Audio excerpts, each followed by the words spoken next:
There's a trend right now of people wanting, super long-lasting fragrances, and everyone wants to be super powerful. What do you think of that? I mean, well, super powerful.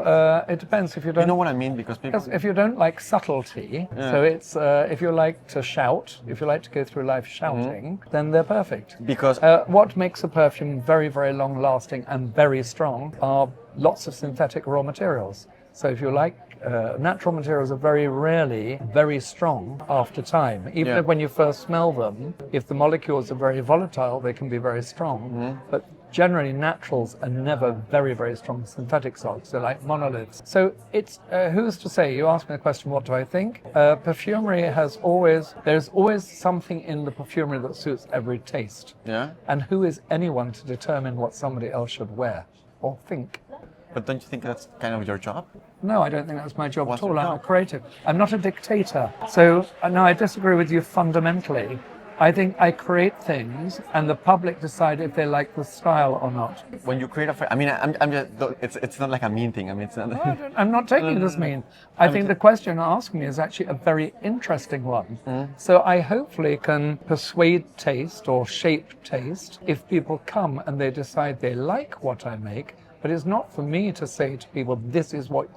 Throughout my working career, I've always... Somebody asks me, what's a good fragrance? My answer is always something that makes you happy. And you can tell me that's wrong, but it's something that makes you happy. So if a fragrance which is like what I would call a sledgehammer, boom! Because some creative directors are like that. They want to... That's their style. There should be something for everybody's taste. Yeah. And so if that's somebody's taste, that's great. No one can say that's wrong. I wouldn't personally want to sit next to the person that wears a perfume smelling that way. I would get up and walk away because I would find it overwhelming and asphyxiating. But it's like if I was sitting in a restaurant or a bar and somebody was very loud, I wouldn't want to sit next to them easily. No. I don't like loud, vulgar people. So I don't like what I would consider loud, vulgar perfumes. It doesn't mean they're wrong. It just means it's not my taste. It's not for you. I want to tell you a quick story, because Tell me. Isola Soul, that's a fragrance that I received and I wore it and I liked it, but I didn't fall in love with it. With it. But then a couple of months passed and I showed it to her, and for some reason when I showed it to her on her skin, it's beautiful. And then I tried it on and I liked it better than I liked it on the first time that I tried it. So it's amazing how, the nose evolves. No, it's because she's got lovelier skin than you. Yeah, probably that. So she showed you things that it hadn't. So you've fallen in love with it in the end. Yes. That's the beautiful thing about fragrances, how it is. How it I think that what's fascinating, sometimes you can smell a perfume. I can smell a perfume that I've known for 30 years, 40 years, and I still smell something new in it. Oh yeah? Yeah. Does it happen to you? You smell a fragrance and you think, oh, I should have changed this or this? Yeah, of course. Well, I think more everything is an evolution. Anybody who is creative knows when you create something, it suddenly makes you think of that or takes your mind off there. So I think that it's naturally an evolution. And so sometimes when you have a scent and you think, oh, it would have been interesting if. Are you a perfectionist? There was a fragrance that I couldn't get the way I wanted. Okay. And I left the bottle of it always on my desk. So I had to look at it. It was like a finger wagging at me. And I gave a talk at the Victoria and Albert Museum to do with Alexander McQueen, called Savage Beauty, the exhibition. I gave a keynote speech there. There's a very famous photograph of Alexander McQueen, which is of him as St. John the Baptist. It's like his head had been cut off. Yeah. And he said he gave his head for beauty. Because when you're creative, people will very easily give critique. And people very often are not kind. Yes. It's very easy to the cliche of sitting at a desk writing your opinions of things. Exactly. So anybody who creates exposes themselves. We become vulnerable. And this perfume for me was like that. And I gave it to everybody in the room. And I said, it's the only time you'll ever smell it, because when we're finished now, the formula will be thrown away. Okay. And so will the scent. I tried to do the best I could, and this one beat me because I just couldn't get something in it the way I wanted. Wow. Yep. What fragrance are you wearing today, by the way? What I always wear. I always wear the same. Your signature... I always wear it.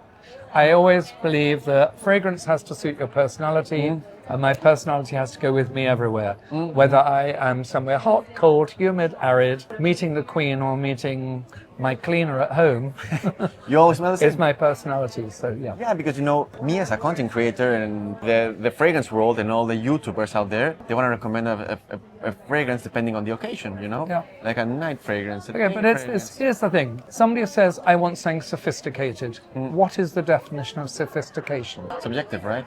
It's utterly subjective. I want something very refined. Well, what is refinement? I want something that's seductive. Is all seduction the same? So I think that it's very easy to be opinionated. I can opine more than anybody, but I've always prefaced everything with, in my opinion. So something's a suggestion you might find. And I think it's much more interesting to discover what somebody finds to be sensual or what somebody finds to be tailored, not because I tell them it is, but because I understand that's what they feel. And then I can say, lovely, well, look, this maybe fits that, but have you thought, if you smell this, but it has to be from a starting point that someone can relate to.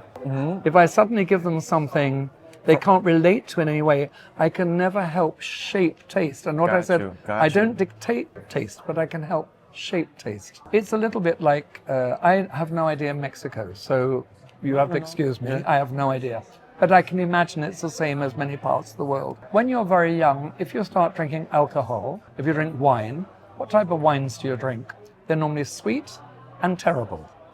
but that's your reference point. Everything in life is about a reference point. Yeah. And you develop your taste through what you're exposed to. So one day, maybe you try another wine, you'd say, oh, I like that more than that. And the more you're exposed to things, the more you can start to develop your own taste. If you then went back to the wine you started with as a teenager, you most likely would hate it. Probably. There will be some people, however, when they're 50 who still drink the same thing. No one can say that's wrong. It's just what you're exposed to as we end up determining our own taste and palate. I could talk to you for hours about that, but now we only have 15 minutes. I have one final question for you. What's an underrated fragrance from your collection? The one that I get upset, I'm going to answer it a little bit differently because I get upset by it, is my vetiver. Because I think my vetiver, I believe to be one of the most beautiful vetivers ever made.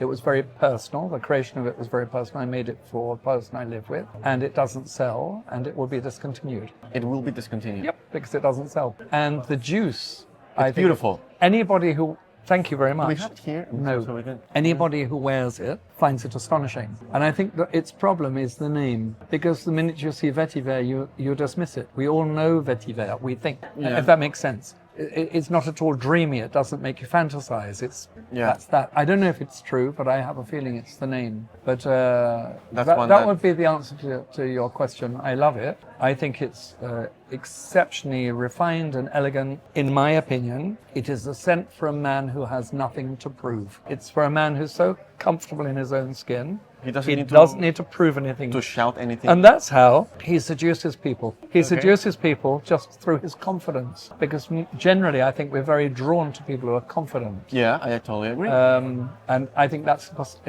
what I had in my mind, that's the personification of that man. Wow, beautiful answer. That is my answer to your question. Thank you. Thank you very much. Oh, thank you. And it's lovely to see you. Lovely to see you too. It's been far too long. A bit too long, I thank you very much indeed for doing the interview. Because we've talked about it for a long time. Yeah, but finally.